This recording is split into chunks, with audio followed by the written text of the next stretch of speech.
Howdy folks, Dave here at Thunder Mesa Studio, where this week we've got an update on the On30 Goldfield and Calico layout. It's spooky season here at the studio, and if this hat looks familiar to you, well, today's project might be too.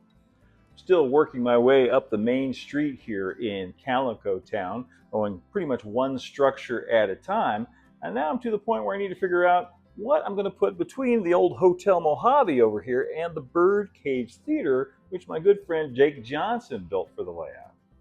Of course, the original Birdcage Theater is an iconic structure in Tombstone, Arizona. But there is a replica of it that stands in Calico Ghost Town at Knott's Berry Farm. And just to the left of it, the building just to the left of it, is actually an Undertaker Shop. So, that got me thinking, Halloween, Undertaker? That seems like a pretty natural fit to me. Of course, the Undertaker Shop at Knott's is nothing to write home about. It's a fairly basic board and batten false front structure. So I decided to, take a walk back through the Thunder Mesa archives to see if I had something there that might be a little bit more distinctive. Back in 2022, I was working on a little project called the Gruesome Gulch layout. This was an On30 spooky ghost train Halloween themed layout, and one of the first structures I built for it was an Undertaker Shop. It was a completely original design in a compact footprint created specifically for that layout. But going back and looking at the files, I thought, this could work in Calico too. One of the great things about designing and laser cutting your own structures is that even if the layout is long gone, which the Gruesome Gulch is, it's halfway across the country now, I can go back to those laser cutting files and recreate any one of those structures if I want to. Of course, I'm not going to build it exactly the way I did for Gruesome Gulch. It's a different story here in Calico. In Gruesome Gulch, that was a ghost town. It was haunted. It was abandoned. But in this case, our Calico is very much still alive, so we're going to make some minor changes and modifications to the building to better fit this story. Now, I've already gone ahead and cut a set of parts for the MT Graves Undertaker Shop, and what we have here is some 1/16 of an inch thick basswood plywood, some 1/16 of an inch thick MDF for the base or the floor, and some 25 1/1000 of an inch thick laser board parts. This is all of the trim on there, which really brings the structure to life. But first things first, I think we're going to distress and then stain all of these wood parts before we can really get started on construction. I usually like to start by taking a fine tooth razor saw blade and adding some deeper grain and texture to these laser cut boards. Really makes them stand out when the stain is applied. This is already a fairly shallow structure. It's only 3 inches deep, or about 12 scale feet, but I want it to be even more shallow because it's right up against the backdrop. So not quite a flat, but almost. So I'm going to remove about 2 more scale feet, basically the width of 2 of these boards, from the back wall on each side. This basswood plywood is so much easier to work with than, say, like model airplane plywood, birch plywood, which is very, very hard to cut. It's hard to cut on the laser and hard to cut with a knife. This stuff cuts very nicely, very cleanly, and easily both ways. Sands very nicely too. And I'll use my good old shoe dye and rubbing alcohol mixture. Get some stain on here. Probably want to do both sides to minimize warping, even though this 1/16 of an inch thick plywood doesn't warp very much. Now I'll let that dry and see how it looks, and maybe apply a second coat of stain if I think it needs it. I actually ended up doing 4 coats of stain on these because I want the walls to be fairly dark.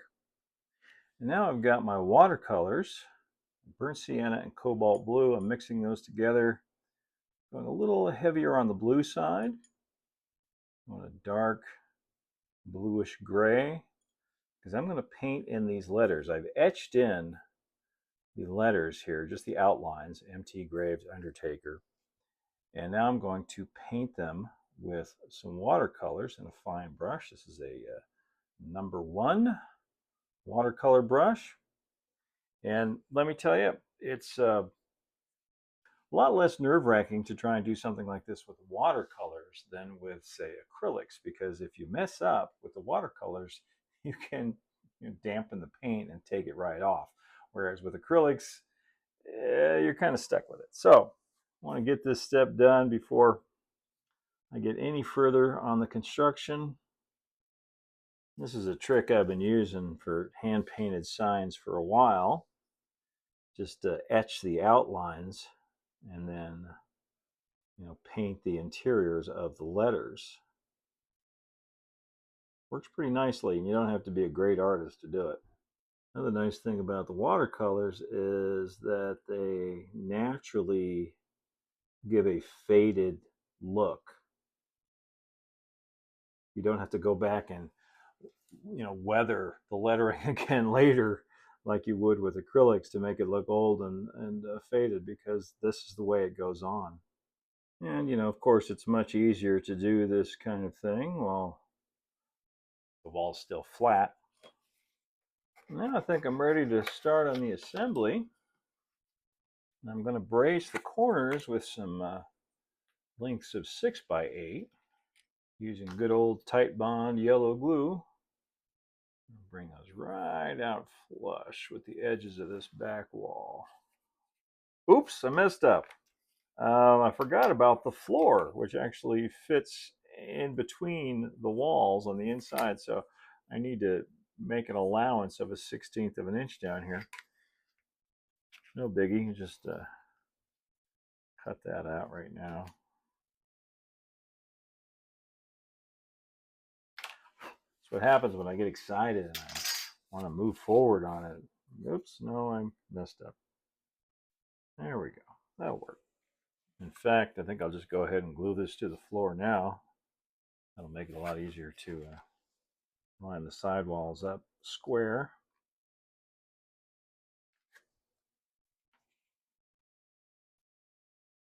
By the way, when you weren't looking, I also cut a 1/2 inch off the MDF base so that the shorter sidewalls would fit properly.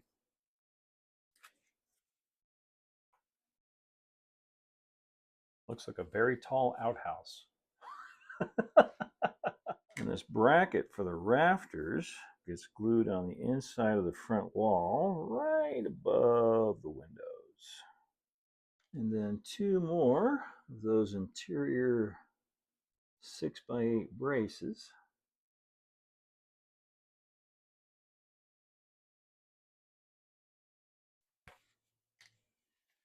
And then I can glue the front wall right on top of all of that. So far so good. And yes, the building is designed to look like a face and also like a tombstone. Another cool thing you can do with this watercolor lettering is just put a little bit of water, just plain water, on your brush. Hit the bottom of the letters and then take your finger, pull it down like that. You get these nice weathering streaks. Now, before I move on to the windows and the doors and the trim and all that, I decided that I want to change the profile of the building a little bit by adding a little bump out shed on one side. And these are also parts from another build. These are from the old Big Thunder Dynamite Shack, which I built many, many moons ago. And I've kind of been cutting them down a little bit to fit in this application, basically only using about half of the shack here. And I'll get some stain on these and put them together, and we'll see how that looks. Maybe this is a little tool shed built out onto the side of the building, but the real reason for it is to provide a little bit of space between this and the bird cage next door, so this window won't be right up against the building. Now I can start putting the doors and windows and trim pieces together, and this is the usual layered sandwich type construction that we have with laser cut parts. This is the outer door panel, and that goes on the inner door panel.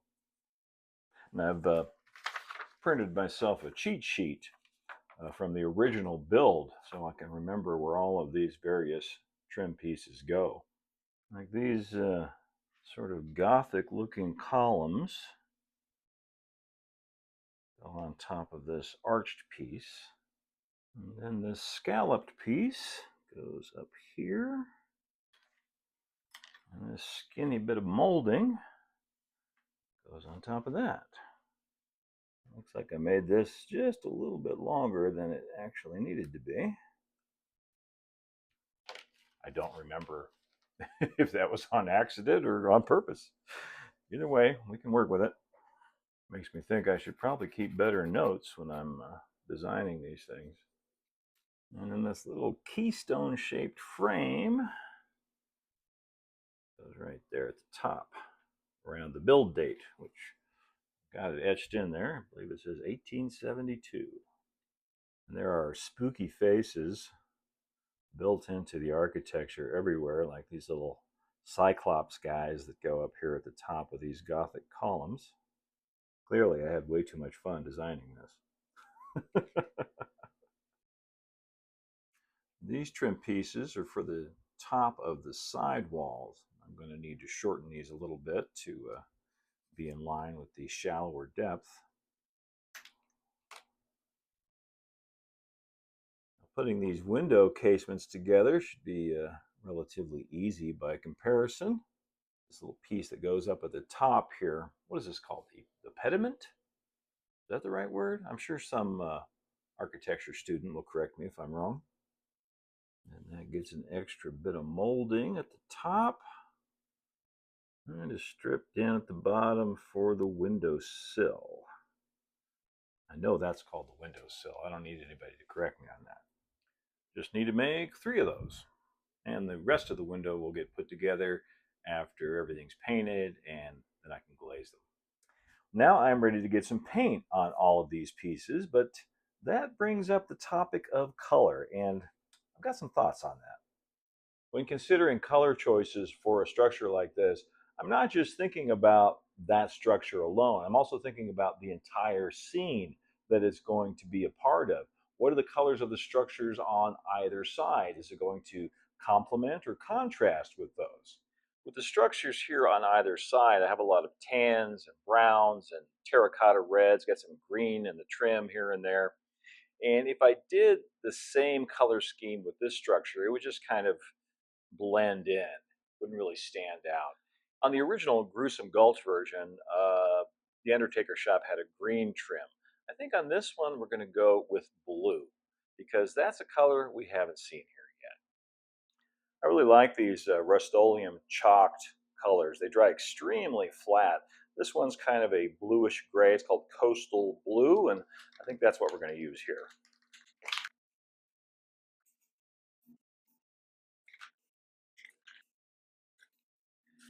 Now I just want to do a little pre-weathering on these pieces with a light overspray of this color called Aged Gray.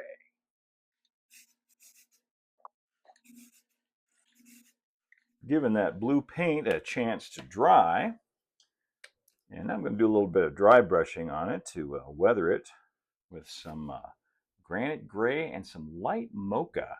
I want kind of a warm light gray, so I'm going to mix the 2 of these together. Using kind of a semi-stiff brush here. Just want to bring out all of that detail. Make this a little bit grayer down towards the bottom. I have just, one rule when it comes to dry brushing, and that's that there's almost always more paint on your brush than you think. So, make sure you take the time to get 99.9% of all the paint off your brush, and you're going to get much better results in dry brushing. Now I can start applying some of these trim pieces, and I might as well start with this big arched piece.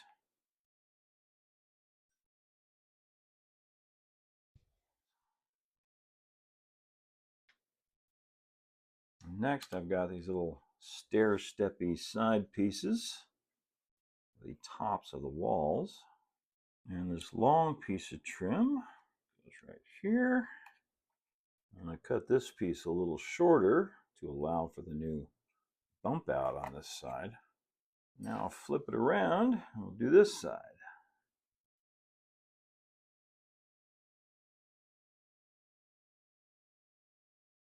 I've got these freight doors etched into the wall on this side, and you're not really going to be able to see those in this application, but might as well add the trim piece. And then I want to cap off these side walls with small pieces of the trim material that have been cut to size. Not putting any trim on the back wall here, so I've got a little bit of extra to work with. Now I'll trim out the shed with some raw unpainted 1x6s. Well, not completely raw, they do have stain on them. You know what I mean. And I'll do the door with some 1x4s. And I'll add a Z-brace to the door because, well, those always look good.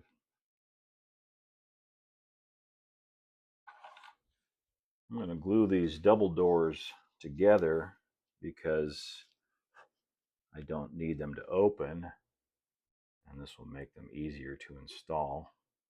Then I can cut one piece of glazing for both doors. Then I'll frost that glazing with some of this Avery label material.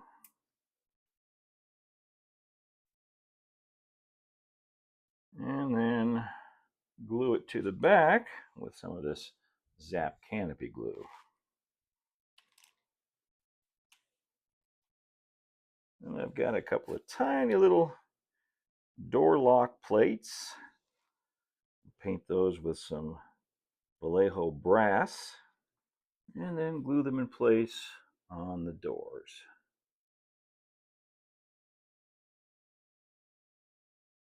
Then I'll use a size 72 drill bit and go right down through the lock plates, right through the doors.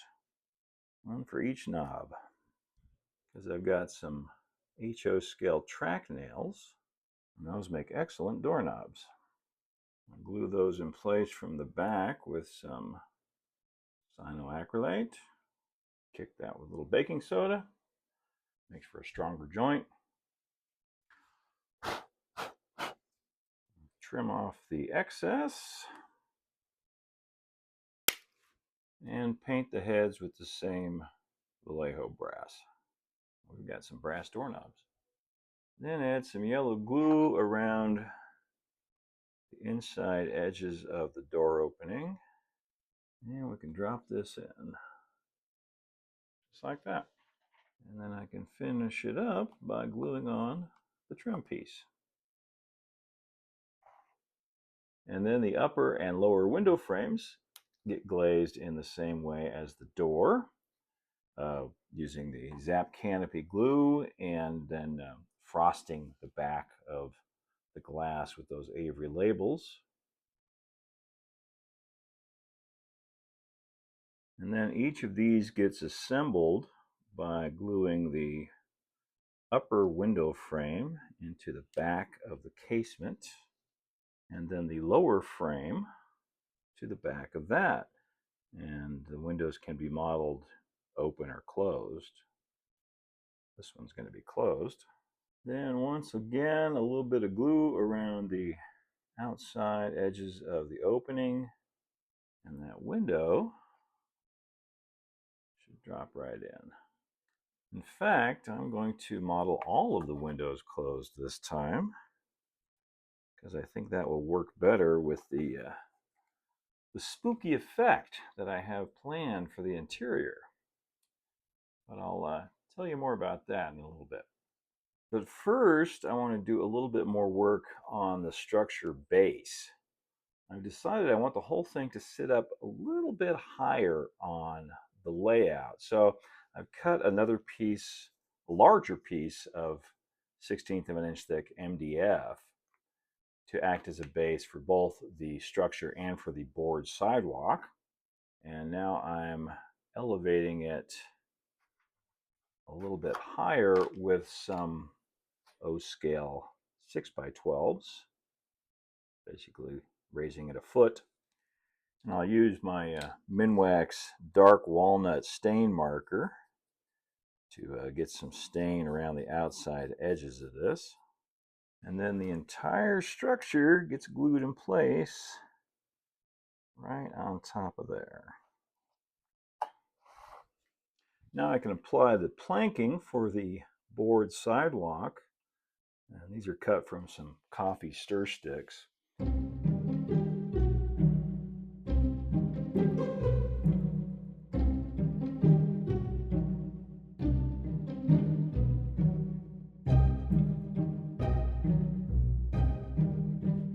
Now I believe I can add a roof to this little shed right here. So I've cut a piece of illustration board. Now I'm going to scribe some lines underneath here. And I'm using the good side of the illustration board here, not the back, because I'm going to use my watercolors to make this look like old weathered wood. Got my burnt sienna and cobalt blue mixture. I want to add, just a hint of grain. Just doing the parts that are going to show. And that's all I really need. And on the other side, I want to draw some lines for shingles, some guidelines. And generally in O scale, I find it's best to put those about 3/16 of an inch apart. Except for this first one, that's about 3/8, and that's for the first row of shingles. Now I can go ahead and glue this on. I've got some laser cut O scale shingles here, all painted up and ready to go.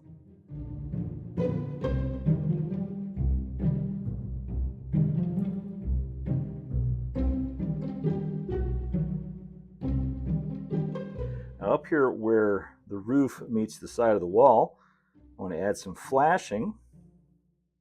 So I've got a little piece of paper here. I'm folding it and painting it with some kind of grimy black.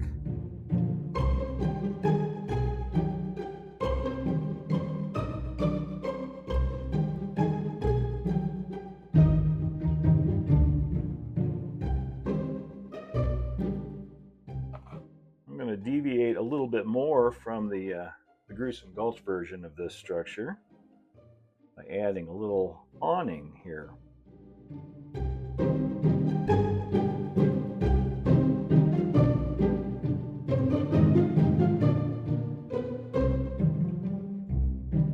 Then I also have these nifty Victorian brackets, which I also dug out of my files from a long ago build.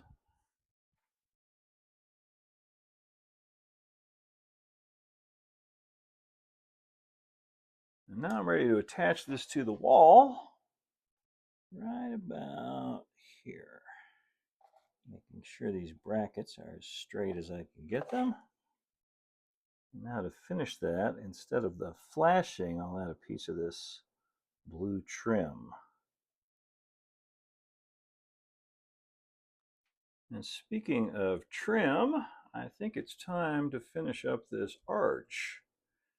So I've got some Bristol board here, and I've painted it in the trim color and cut it to size, and now I just need to glue it on here. Cut out for that little keystone at the top. Start there. Now I basically just need to hold it in place for a minute or two until that glue sets up. And then one final bit of trim up here on the top of that keystone.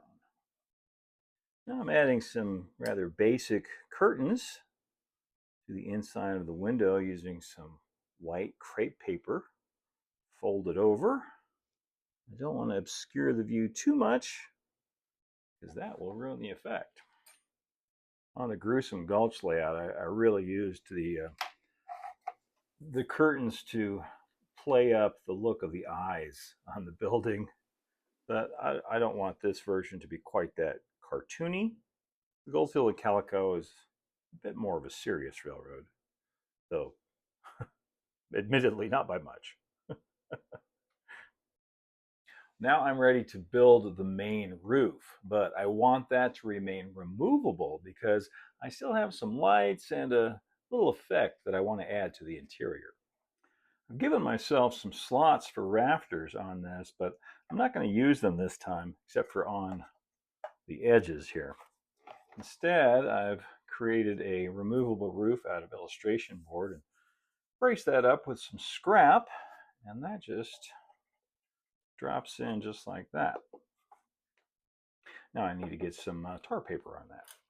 So I've got some black construction paper that I've painted flat black and cut into scale 4-foot wide strips. Now it might seem counterintuitive to paint black paper black, but there's a couple of good reasons for it. One is that construction paper is notoriously non-color fast. It fades quite rapidly under normal light, and also because when you rip it, which I'm going to do for the roof, it reveals this really nice lighter gray edge underneath. That's the actual color of the construction paper and looks amazingly like real tar paper. So I'm going to use a little bit of diluted white glue on this roof. Start at the bottom edge. And I'm going to overlap the next piece by, scale foot or so. A little tear right here. Keep things interesting.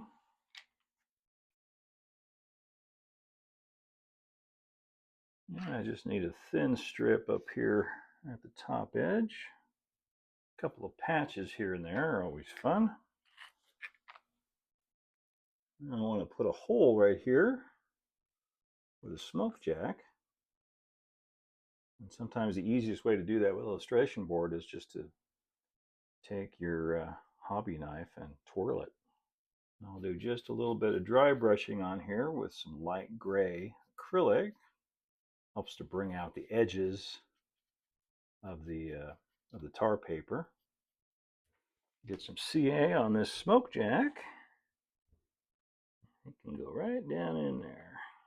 Then I'll dab on a little bit of Vallejo black here and there, flat black, to show where repairs have been made in the roof with the roofing tar.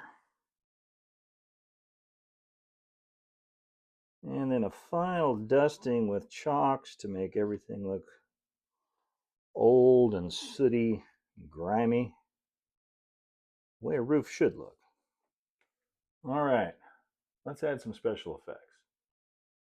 This is an effect I've been thinking about since the Gruesome Gulch layout. I almost used it on Gruesome Gulch, but I decided it was a little bit too subtle for that layout. But subtle is exactly what I want here.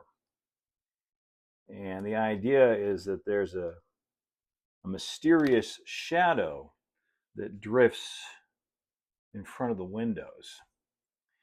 So what I've got here, this is a 9 to 12 volt DC motor with a gear reduction box on it that brings it down to 3 RPMs.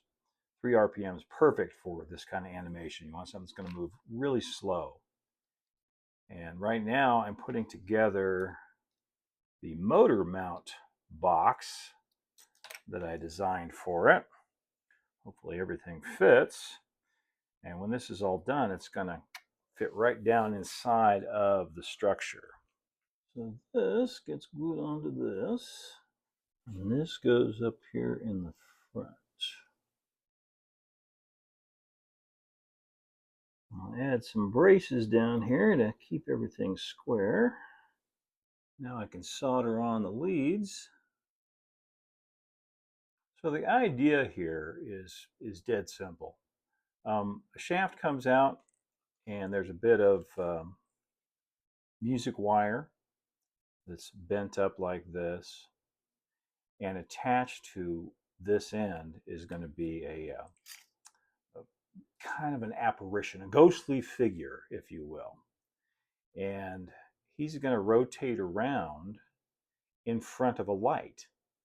right? So there'll be like a flickering LED down here in the middle. So as he rotates around, you'll see his shadow pass ominously in front of the windows. And that's all there is to it. Super easy, basic effect. I just need to put it all together.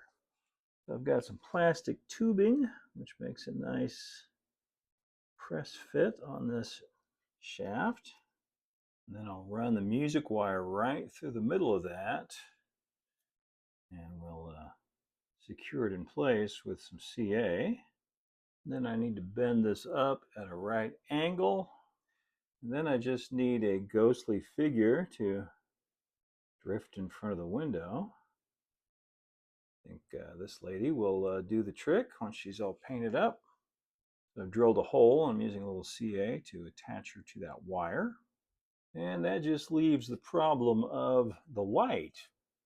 And you know, I figure everyone else in town by now, it's the 1920s, is probably upgraded to electrical lighting, but the Undertaker is a holdout. He thinks that electricity stuff is just a fad, so he's still using kerosene lamps and candles. So I'm using a 3mm yellow flickering LED in here just to set the mood. And now I want to paint this entire interior piece flat black. We've got a black primer coat on our dearly departed. Now I'm going to dry brush her with some light bluish gray. I discovered when doing the Gruesome Gulch that you can turn just about any figure into a ghost this way. Well, you know, I messed that up, and you guys just sat there and watched me do it. None of you said anything. I put the light bulb too low, and when she spun around, she hit her head on it. It was not the, it was comedic, but not exactly the effect that I was after. So I've got this little roof piece that I made for this. Didn't think I would need to use it, but obviously I do. So I'll have the light coming down from above her, which will probably work a lot better. So I'll glue this on and paint it black, and I think then we'll be ready to install the whole thing in the structure and see how it works. And there is the completed interior piece. And since both the LED and the motor work on 9 volts, I've wired those together, so I only have one set of wires coming out the bottom. Run the wires down through the bottom, out through the hole. I did this to very tight tolerances, so it should fit. I hope. There we go. Right down in there like that. The roof on. See how we did. Oh yeah. I love it when a plan comes together.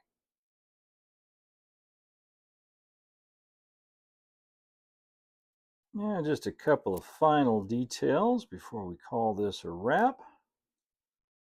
First of all, we gotta have at least one casket, right?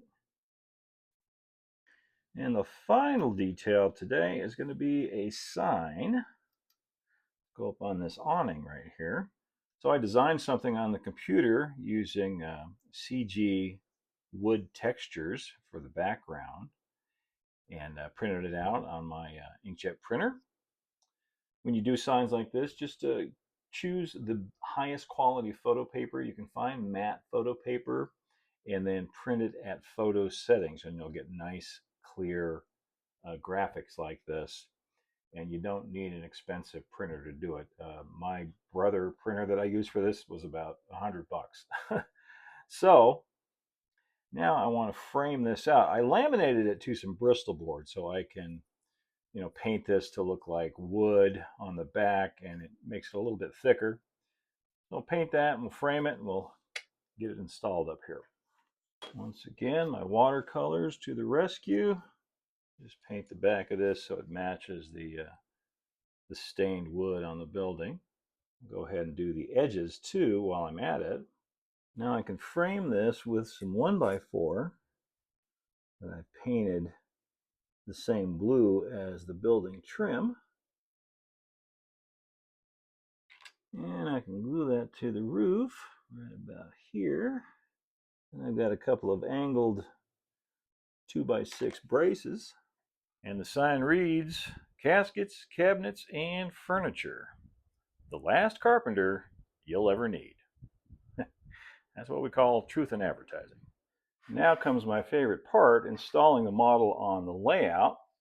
Drilled a hole down through here, through the foam and through the plywood. And I always find it handy to tape the wires to a bamboo skewer. Makes it a lot easier to push those wires down through multiple layers of material like this. There we go. I'd also plan to put a hearse out here in front. I've got one on the way from Berkshire Valley Models, but it didn't arrive in time for this video, so I have to wait for the next one where we detail this street scene. But for now, let's see if we've achieved adequate spookiness. Let me flip this on.